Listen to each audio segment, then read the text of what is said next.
সংবিধান, শাসন ব্যবস্থা, বিচার বিভাগ ও নির্বাচন নিয়ে সংস্কারের লক্ষ্যে ২ মাস ধরে বিএনপি সহ রাজনৈতিক দলের সঙ্গে বৈঠক করছে সরকারের গঠিত জাতীয় ঐক্যমত্য কমিশন।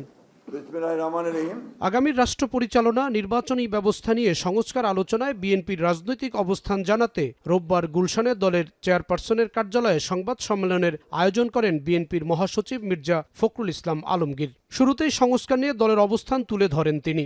বলেন, এদেশের বড় ধরনের সংস্কার বিএনপির হাত ধরেই হয়েছে। সংস্কার নিয়ে বিএনপির বিরুদ্ধে অপপ্রচারও চলছে।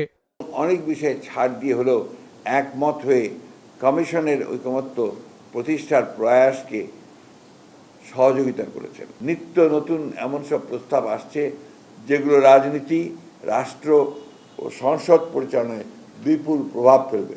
রাষ্ট্রের মালিক জনগণকে সম্পৃক্ত না করে তাদের প্রতিনিধিত্ব কিংবা প্রত্যাশার ক্ষেত্রে বড় কোনো পরিবর্তন করার অধিকার কোনো ব্যক্তি, দল কিংবা কমিশনের আছে কিনা তা বিবেচনায় নিতে হবে। একটা গোষ্ঠীর বিএনপিকে আপনার লাইন করা, তাকে ভুলভাবে চিত্রিত করার প্রচেষ্টা চালানো মাত্র।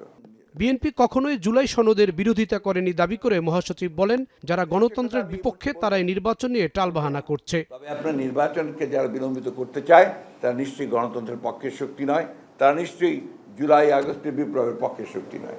জুলাই সনদের ব্যাপারে আমরা অনেক আগেই আমাদের প্রথম যে প্রস্তাব ছিল তাদের, সেই প্রস্তাবে আমরা আমাদের মতামতগুলো আমরা দিয়ে দিয়েছি।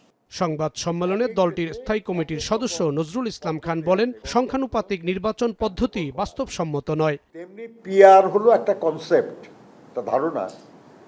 এটা বিভিন্ন দেশে, পৃথিবীর বিভিন্নভাবে এটা কার্যকর হয়। এখন যারা পিআরের কথা বলতেছেন তারা কিভাবে সেই পিআর বাস্তবায়ন হবে এই ব্যাপারে কোনো কথা বলছেন না। তাহলে এ সম্পর্কে একটা অস্পষ্ট ধারণাই থেকে যাচ্ছে। এটা আলোচনার জন্য আলোচনা হচ্ছে।